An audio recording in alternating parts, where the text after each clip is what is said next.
শুধু তরিকা প্রচারের জন্য, এবং যারা এনেকপুরীর দামনে আবদ্ধ ছিলেন এই ময়মনসিংহের এই ময়মনসিংহবাসী, ওনাদের দিকে তাকে উনি আসছিলেন। এবং আমি বলবো যে আব্বাজান ঠিকই করছেন, কারণ ওনার সম্মান, ওনার যে জাকেরদের প্রতি ওনার যেই দায়িত্ব ছিল এবং জাকেররা তার পীরের প্রতি যে দায়িত্ব ছিল, সেটা সত্যি, সেটা খুব, আমি বলবো যে শ্রেষ্ঠ, সেটা সত্যি শ্রেষ্ঠ।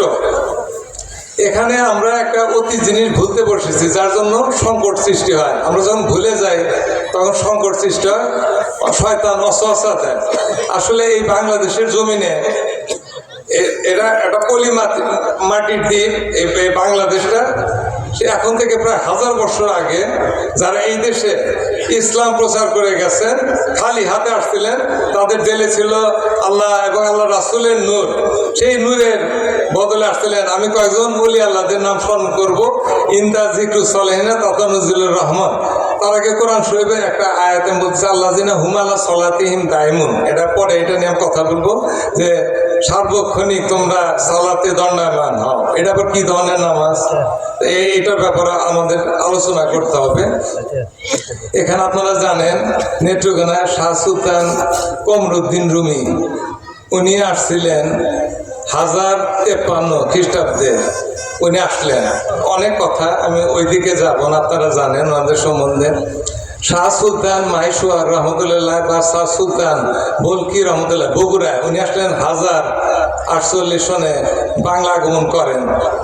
শাহ সৈয়দ নিয়ামতুল্লাহ উনি ঢাকায় বসছিলেন ইয়ের দিকে, তোপখানার দিকে। তারপর উনি চাঁপাইনবাবগঞ্জে চলে যান। উনি আসছিলেন 1639 খ্রিস্টাব্দে। বাবা আদম শহীদ রহমতুল্লাহ বিক্রমপুর মুন্সিগঞ্জ, উনি আসছিলেন 1200 শতাব্দীর মধ্যভাগে বাংলা জমিনে। আসলেন মাকদুম শাহদৌল্লাহ শহীদ রহমতুল্লাহ শাহজাদপুর সিরাজগঞ্জ, আমাদের ওখানে উনি আসছিলেন। উনি 1200 সনের খ্রিস্টাব্দে আসছিলেন। সৈয়দ শাহ আলী বগদাদি রহমতুল ঢাকা, উনি 1489 সাল বাংলা আসছিলেন। হজরত শাহজালাল ইয়েমেনি রহমতুল্লাহ শাহ পরান, ওনারা 360 জন আসছিলেন 1303 শতাব্দীতে। হজরত উলুক খানজাহান আলী, উনি আসছিলেন 1418 সনে বাংলা আগমন করেন। না হলে ওনারা না আসলে আমাদের আগে মোহাম্মদ শব্দ থাকতো না। আমি এটুকুই বললাম, ওনারা এই খেদমতটা করে গেছেন। এই ওনাদের ঝুঁকি, জীবনের ঝুঁকি নিয়ে এখানে আসছিলেন। তার মধ্যে 2 জন শহীদ হয়েছিলেন। যাই হোক, আমি যেটা আলাপ করব যে আমাদের তরিকতের মধ্যে কিছু কথা আছে যেগুলো সাধনা করলে আমরা রুহানিয়াত জগতের অনেক ইঙ্গিত পাওয়া যায়। এই যুগবেরির কথা বলা হইতেছিল। আমার সে কলেজ ফ্রেন্ড আমার সঙ্গে, সে আমেরিকান এয়ারলাইন্সে চাকরি করে। তো তার সঙ্গে তরিকা নিয়ে অনেক কথা হইতো, রাতে গভীর রাতে সে ফোন করতো। যাই হোক, একটা পর্যায়ে আলোচনায় এটা আমি বলবো আপনাদেরকে, এটা আমার কাছে ভালো লাগছে যে পীর থাকলে আসলে জ্ঞান বুদ্ধির তেমন দরকার হয় না, কারণ উনি সাহায্য করেন।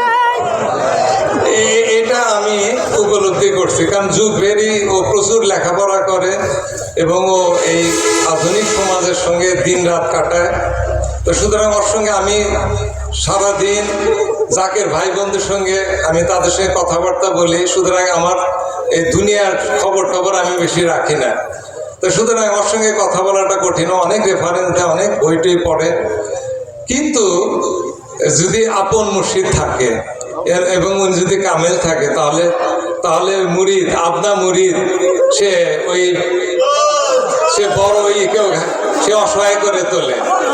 একটা পর্যায়ে আমি স্বপ্ন দেখতেছি যে আমি একটা পাইপ দিয়ে, ও একটা আলোচনা, একটা পর্যায়ে ওর সঙ্গে আমি স্বপ্ন দেখতেছি যে একটা পাইপ দিয়ে আমি ক্রমশ লিফটের মতো নিচে নেমে যাচ্ছি। তো যাই ওটা স্থির হলো। তো আমি আবার উপর থেকে উঠতেছি। উঠে যখন আমি পাইপ থেকে বের হয়ে গেলাম, তখন দেখি আমার হাতের মধ্যে একটা শানকি, এবং শানকি এক কোনায় যেখানে আমরা তরকারি রাখি, সালুন রাখি, আপনারা যারা বলেন ময়মনসিংহের ভাষায় সালুন, ওখানে কোনো পয়সা নেই, আগুনের তলা জ্বলতেছে। তো স্বপ্নের মধ্যে ওটা আমি তর্জমানুল আসরার, এই রহস্যের তর্জমা করাটা, এটা ওই যে ওয়াহাবিরা এটা নেওয়ালিয়ালাদেরকে ই করে। আর লেসানুল গায়েব, গায়েবের কথা বলা, এটা ওরা কি করে, খুব এটা নিয়ে খুব বন্ধচারী করে। যাই হোক, আমি স্বপ্নের মধ্যে সেটা আমি তাবির করছি। আমি স্বপ্ন ভাঙার পরে আমি বুঝছি যে এটা তেল বের হবে, কিন্তু আমি তেল দেখে আমি দেখছি গ্যাসের মতন আগুন জ্বলতেছে। স্বাভাবিক গ্যাসটা তো আগুন জ্বলবে না। তো আমি ওকে সঙ্গে ফোন করলাম, ওই আমেরিকার 12টা বাজে। তখন ফোন ধরলো, ধরে আমাকে বললো, আমি বললাম যে আমি স্বপ্ন দেখছি, এটা সহি স্বপ্ন, এটা বাংলাদেশ তেল পাবে নিশ্চয়ই। তো কোনো একটা কথাও বললো না। 7-8 দিনের মাথায় দেখলাম পেপারে চলে আসছে যে সিলেটের 7 নম্বর কূপ থেকে পরিত্যক্ত অটোমেটিক স্বাভাবিকভাবে তেল উতলায় পড়তেছে প্রতিদিন 7 ব্যারেল। আমি খুব মন খারাপ হয়ে গেল, 7 ব্যারেল না 7 ড্রাম, এটাতে আমাদের হবে না, আমাদের 70,000 বলে আমি খুশি হতাম। তো যাই হোক, তো আমি খুব বিরক্ত হইতেছি, খবরে পড়তেছে খুব ইয়েতে। তখন নসরুল হামিদ ছিল ইয়ের ব্যাপারে, ওই খনিজ মন্ত্রী ছিল উনি। এরপরে 10-15 দিন পরে আবার দেখলাম যে ভোলায় গ্যাস পাওয়া গেছে বললো। এবং উনি বললেন, নসরুল হামিদ বললেন যে মাটির নিচের জিনিস, এটা তো আসলে মাপঝোপ করতে সময় লাগবে, 2-3 মাস সময় লাগবে। ওনার আমি শুনতেছি কথাগুলো, সময় লাগবে। তো আমরা মোটামুটি 100 বছরের গ্যাস পেয়ে গেছে। তো এইটা আমাদের জন্য একটা বিরাট একটা রহমত আমি বলবো। তো ওর এরপরের থেকে ওর সঙ্গে আর আমার ফোনে কথা হয় না, সব বন্ধ হয়ে গেছে কথাবার্তা। যাক, আমি যেটা বলবো যে তরিকত জগতে সাধনা করতে হয় লজ্জত মহব্বত। আল্লাহ পাকের সেই রুর মধ্যে যখন লজ্জত আসে, স্বাদ আসে, তখন ওই সালে সে হয়ে যায়, বেসামাল হয়, সগোল করতে হয়, সে সগোল করে। এই জন্য সালেকে আব্বা লেখছেন যে সগোল, সালেক এই সব ব্যাপারে সগোল হয়ে যায়, সে মশগুল হয়ে যায়। সেই ব্যাপারগুলো আপু এখানে লেখছেন প্রায় 13টার মতন। আমি পড়ি না, বললে অনেকে মনে করে যে তরিকা আবার কি জানতেন। তরিকার প্রথমেই আব্বা লিখছেন যে সাহেবের উদ্দেশ্যে যেগুলো সলু করতে হয়, তো তওবা, জহুদ মানে প্রচেষ্টা, তওবা তো বুঝলেন অনুশোচনা করা। আমরা পাপ করি, পায়ের তলে পিঁপড়া করে মরে যায়, আমরা জানি না, কিন্তু আমরা একটা আল্লাহর সৃষ্টিকে ধ্বংস করলাম। অবশ্যই এটা গুনার কাজ। এই জন্য আমাদের অবশ্যই জানা অজানা গুনার জন্য আমাদের মাপ চাওয়া উচিত, তওবা করা উচিত, সেটাই মহত্বের লক্ষণ। জহুদ প্রচেষ্টা, তাকওয়া, রিয়াজত, ফকর, শকর, সবুর, তাওয়াক্কুল, খওফ, রেজা, ইয়াকিন, ইখলাস, তাসলিম, তাকমিলুল ইয়াকিন, এই জিনিসগুলো আপনার সকল এগুলি থাকতে হবে, না হলে সমস্যা হবে। যাক, আমি একটু অন্য দিকে চলে যাই আলোচনায়। সেটা হলো যে আমাদের তরিকতের নকশবন্দিয়া মুজাদ্দিদের তরিকার মধ্যে 2 জন মহাপুরুষ, আমাদের সিলসিলার 2 জন মহাপুরুষ, উনি 11টা দিচ্ছেন, নিয়ম কানুন দিচ্ছেন যেগুলি থাকতে হবে। তার মধ্যে আব্দুল খালেক গজদানি হুজুর পাক উনি দিচ্ছেন 8টা, আর বাহাউদ্দিন নকশবন্দি হুজুর পাক দিচ্ছেন 3টা। এই 8-3 11টা। তো আমি আশ্চর্য হয়ে গেলাম, আমি যখন এটা পড়লাম, এটা এখন থেকে হয়তো ধরেন 15-16 বছর আগে, তখন লেখক একটা জায়গায় সে ভুল করছে, তো আমি তো আর গুণী নাই, আমি লেখা করে যেতেছি, আমি আর গুণী টুনি নেই। তো আসলে উনিও এটা ভুল করছে, ইদানিং ঠিক করছে, আমি দেখলে ইদানিং উনি ঠিক করছেন। তো ওখানে হইতেছে যে আব্দুল খালেক গজদানি হুজুর পাক দিচ্ছেন আপনার যে 8টা, তার মধ্যে প্রথমটা হইতেছে হুশ দরদম, তোমার দমে দমে আল্লাহকে স্মরণ করো। এটা যে সাধারণ মানুষের সম্ভব, আমরা ঘুমিয়ে যাই।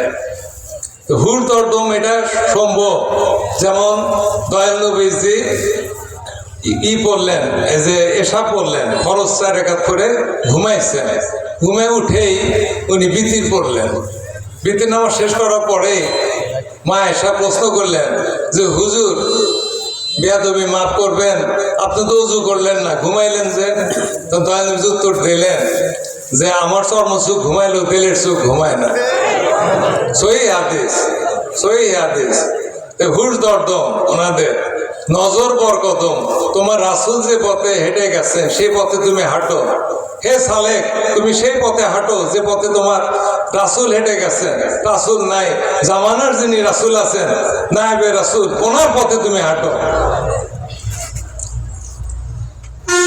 সফরদান অতান, আমরা কালবু রু সের কবি আফা নাফস, এর মধ্যে জেকের নিয়ে কালেমা নিয়ে দৌড় পাড়ি, কখনো দম বন্ধ করে, কখনো দম স্বাভাবিক দমে।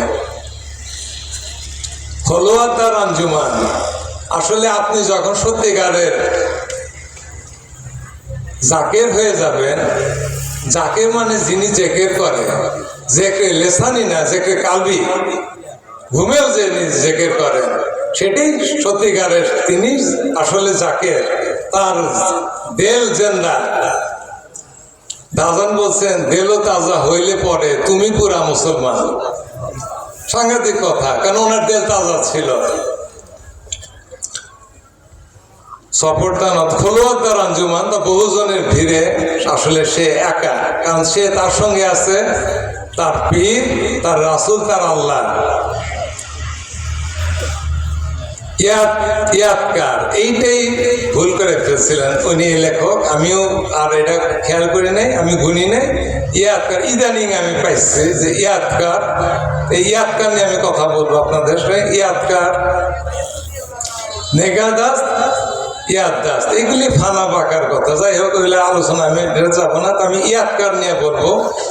দাজান সিংহজান স্টেশন, সেটা হলো আপনার জামালপুরের স্টেশনের নাম আগে ছিল সিংহজান স্টেশন। সেখানে দাজান বসে আছেন, ট্রেনে ঘাটতে যাবেন, দেখতেছেন যে একজন পুলিশ অফিসার সেই পাকিস্তানের গোড়ার দিকে একজন আসতেছেন পুলিশ অফিসার। তো দাজান তাকে বললেন, ডাক দিয়ে বললেন, এই কলিমুদ্দিন, বাবা কলিমুদ্দিন, এদিকে আসেন। তো কলিমুদ্দিন আসলেন, তার দেখে দুজনই খুব আশ্চর্য হয়ে গেলেন, কিন্তু দাজানের নুরানি চেহারা। তো উনি বললেন যে আপনি, আমরা কয়েকজন ঘাটে যাব, ৩য় শ্রেণীর কয়েকটা টিকিট করে দিন। এজন্য দাজান কিছু টাকা পয়সা ওনার হাতে দিলেন, না গুনেই দিলেন। উনি পুলিশ অফিসার কলিমুদ্দিন, উনি চলে গেলেন। টিকিট করে এনে ফিরতেছেন এবং ভাবতেছেন যে এই মহাপুর, এই মানুষকে তো আমি জীবনে দেখিনি, উনি আমার নাম ছিলেন কিভাবে, এটা তার প্রশ্ন। তো সবকিছু বুঝাই দিলেন, তার টাকা পয়সা ফেরত যাওয়ার টিকিট দেওয়া, বললেন যে হুজুর আমার একটা প্রশ্ন। দাজান বললেন, কি বাবা আপনার কি প্রশ্ন? বলে যে আপনাকে আমি জীবনে দেখছি বলে মনে পড়ে না, তা আপনি আমার নাম জানলেন কিভাবে? দাজান তখন তারা ফয়েজ প্রাপ্ত হয়ে ওনার উর্ধি ধরে, উর্ধি মানে পোশাক ধরে একটা হ্যাসকা টান দিলেন, যা বললেন, ইয়াদ কর রোজে আজলের কথা, যখন তুই আমাকে চিনতিস আমি তোকে চিনতাম। তো ওই কলিমুদ্দিন, ওই যে রোজে আজল, রু জগতে গেছে, তো সে ফিট হয়ে গেছে। ফিট হয়ে গেলে এদিকে ট্রেন চলে আসছে, দাজান চলে গেছে। সে তার কিন্তু সে পরে তাকে তার যারা কলিগ ছিল, তার যারা সঙ্গী সাথী ছিল, তখন এত ভিড় ছিল না, তারা তাকে পুলিশ যেখানে রেলওয়ে থাকে অফিস, সেখানে নিয়ে যে তাকে সুস্থ করেন। তো সে আর কাউকে কিছু বলে না, সে এই মহাপুরুষকে, এই তার চিন্তা, এই নিয়ে সে ঘুরতেছে।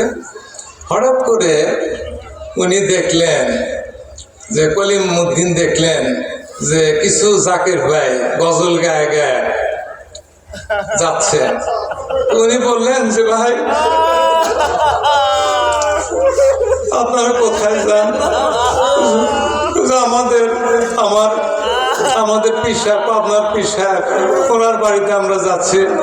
তো কলিমুদ্দিন তো শিক্ষিত, সেই ব্রিটিশ আমলের ম্যাট্রিক পাস, এন্ট্রেন্স পাস, সে তাড়াতাড়ি ঠিকানা নিল। ঠিকানা নিয়ে সে একদিন ওই তার স্টেশনে কাউকে বললো না, পুলিশ স্টেশন না বলে সে সিভিল সাধারণ জামা কাপড় পরে সে চলে গেল। যা দেখলো যে ওই সিরাজগঞ্জ দিয়ে সে এনায়তপুরে যা দেখলো যে বড়ইতলায় দাজান টুল মোবারকে বসে আছে, দেখে তো পাওয়া জড়ায় ধরলো। এরপরে আর সে যায় না, তো দাজান ই করতো, সে সবার গেলই না, সে তাহলে এদিক দিয়ে তার বাবার মাথা গরম, একমাত্র ছেলে, এবং পুলিশ স্টেশন তাদেরও মাথা গরম হয়ে গেছে। এই একজন অফিসার হঠাৎ করে অন্তর্ধ্যান, তাকে পাওয়া যাচ্ছে না, ভ্যানিশ হয়ে গেছে। তো তারপরে সেও, এটা আল্লাহ পাকের ইচ্ছা, সে ঘুরতে ঘুরতে তার বাবা যায় এনায়েত করে দেখলো যে সেই কলিমুদ্দিন, সে আধা পাগলের মতন, সে সারাদিন ঝাড়ু দেয়, গামছা পরে থাকে, যা কখনো খায় কখনো খায় না। এই অবস্থায় তার বাবা গেল, বললো যে বাবা, তোমার চাকরি এখনো ঠিক আছে, আমি তোমাকে জমিদারের মেয়ে বিয়ে করাবো, সব আমি কথা দিয়ে আসছি, তুমি লও। উনি বললেন যে দেখেন, আপনি আমার বিয়াদমি মাফ করবেন, আপনি আমার জন্মদাতা পিতা, কিন্তু আমি পরম পিতার সন্ধান পেয়ে গেছে, আমাকে মাফ করবেন, খরচের মাফ করে আমি যাইতে পারবো না। তো পরে উনি নিরুপায় হয়ে দাজানের কাছেই গেলেন। কলিমুদ্দিনের বাবা যা বললেন যে হুজুর, আমার ছেলেকে আপনি আটকে রাখছেন কেন? তখন দাজান বললেন যে না, আপনার ছেলেকে তো আমি আটকে রাখি নাই, সে আমার বাড়িতে থাকে, আমি যা খাই আমি যা করি তাই তাকে দেই, সে তো যায় না, আমি দেখছি যে সে না খাই থাকে, তো আমি তাড়াতাড়ি তাকে খাবার টাবার দেই, সে আর গেলই না। এই যে পরম পিতার স্বাদ ওলি আল্লাহরা দিয়ে থাকেন, সেইটাই আমাদের বুঝতে হবে। আমাদের মানব জীবন খুব ছোট্ট জীবন, এই একটা। আর একটা আব্বাজানের একটা কারামত বলে, না বললে অনেকে বলে যে এগুলি তো সব আপনারা বই থেকে বলতেছেন, আপনি পীরের মুরিদ হয়েছেন, আপনার পীরের কেরামত আপনি কি পাইছেন বলেন। আমাকে অনেকেই বলে, আমার যারা ফ্রেন্ড সার্কেল আছে অনেকে বলে যে তোর কি অভিজ্ঞতা, এই যে এই সবকিছু বাদ দিয়ে এই যে এখন এই পথে রইলে কি আসলে কি জন্য বলি। তা আমি তাদেরকে সত্যি কথাই বলি, সেটা হলো যে তরিকতের জগৎ এটা রুহানি জগৎ। যেমন রু আছে বলে চামড়া মাংস হাড্ডি আমি কই, না থাকলে মাটি, এটা হলো রোগ, রোগ শক্তি, যাই বা যেভাবেই বলেন। তো যাই হোক, আব্বাস যেটা কারামত সেটাকে বলতেই হবে, যেন এই যে তাকমিলুল ইয়াকিন, একবার ইমানের আল্লাহ দরজায় ওঠা, ইখলাস, মায়াকুম আয়নামা কুনতুম, তুমি যেখানে আমি সেখানে, আল্লাহ পাক বলেন। ইয়াকিন, আয়নামা তোয়াল্লু ফাসামা ওয়াজহুল্লাহ, তুই যেদিকেই তাকাস সেদিকে আমার মুখ। তখন পাগল সালে পাগল হইব, তখন একবারে তাকমিলুল ইয়াকিনে যাবে। কুল্লুমান আলাইয়া ফানি ওয়াজহুল রাব্বিকা যুল জালালি ওয়াল ইকরাম, সব কিছুই ধ্বংস হয়ে যাবে।